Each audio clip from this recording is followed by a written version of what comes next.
अस्सलाम वालेकुम पाकिस्तान, हमीद नकीबी आपकी खिदमत में हाजिर है।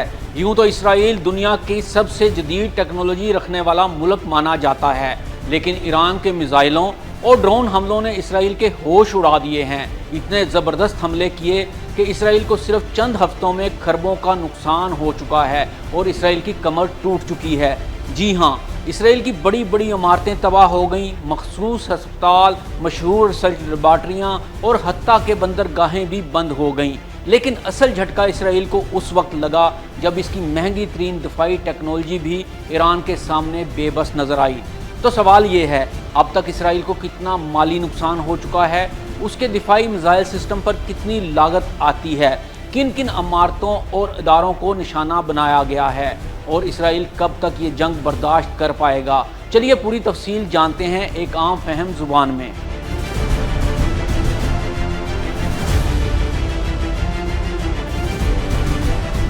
सबसे पहले देखते हैं कि इसराइल का रोज़ाना इस जंग में कितना खर्च आ रहा है। दोस्तों, सिर्फ एक दिन की जंग में इसराइल को तकरीबन 20 अरब रुपए का खर्च बर्दाश्त करना पड़ रहा है। कुछ रिपोर्ट्स के मुताबिक ये खर्च रोज़ाना 56 अरब से 200 अरब रुपए तक भी हो सकता है।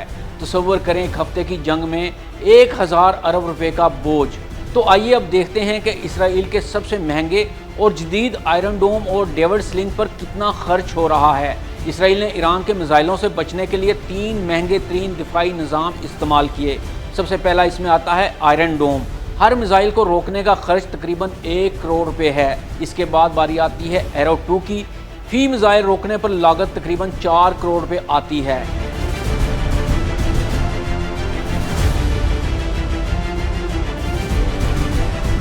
इसके बाद बारी आती है एरो 3 की। फी हदफ रोकने पर खर्च तकरीबन 5 करोड़ 60 लाख रुपए आता है। इसके बाद बारी आती है डेविड स्लिंग की। सिर्फ एक लॉन्चर की कीमत अरबों रुपए में बनती है। ये सिस्टम अगरचे कामयाब भी हुए, मगर ईरान के 400 से ज़ायद हमलों को रोकने में इन्हें अरबों रुपए झोंकने पड़े। ये तो बात थी मिसाइलों के खर्च की। अब बात करते हैं कि बड़ी इमारतें और इदारे जो तबाह हुए या जिन्हें जुज़वी नुकसान पहुंचा। ईरान के एक मिसाइल ने इसराइल के मशहूर वेज़ीमान रिसर्च इंस्टीट्यूट को निशाना बनाया, जहां अरबों रुपए की साइंसी रिसर्च महफूज थी, और यहाँ सब कुछ तबाह हो गया। इस तरह एक बड़े अस्पताल को भी जुज़वी नुकसान पहुंचाया गया, जबकि हिफा रिफाइनरी को बंद करना पड़ा और कई बंदरगाहों जैसे अशदोद और हिफा पर तजारती सरगर्मियाँ इंतहाई सुस्त हो गईं, और ये तजारती सरगर्मियाँ सुस्त होने से अरबों का नुकसान उठाना पड़ा। एक तरफ तो ये नुकसान था, दूसरी जानब आम शहरियों और इनके कारोबार के नुकसानात अलग से हैं, और इसराइल को खुद ही तकरीबन 10 अरब रुपए के मुआवजे इनको अदा करने पड़े। यानी हुकूमत ने माना कि आम शहरी और इनके कारोबार बुरी तरह से मुतासिर हो चुके हैं।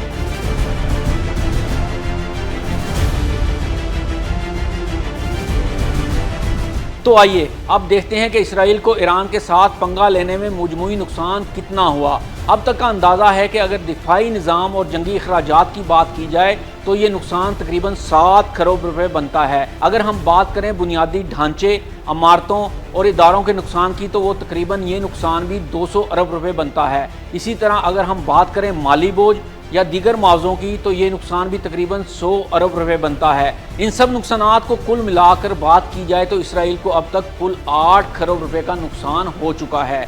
ये नुकसान तो अपनी जगह है, लेकिन इसराइल का असल नुकसान ये हुआ कि इसराइल ने जो पूरी दुनिया पर एक बदमाशी कायम की हुई थी और पूरी दुनिया पर अपनी साइंस और टेक्नोलॉजी और जदीद असलाह की धाक बिठाई हुई थी, इसका ईरान ने जनाजा निकाल दिया है। वो ममालिक जो इसराइल से डरते थे और कई दहाइयों से ये सोचकर इसराइल की बदमाशी का जवाब नहीं देते थे कि इसराइल इन्हें नुकसान पहुंचाएगा, और वो ममालिक भी उठ खड़े हुए हैं और इसराइल को आंखें दिखा रहे हैं।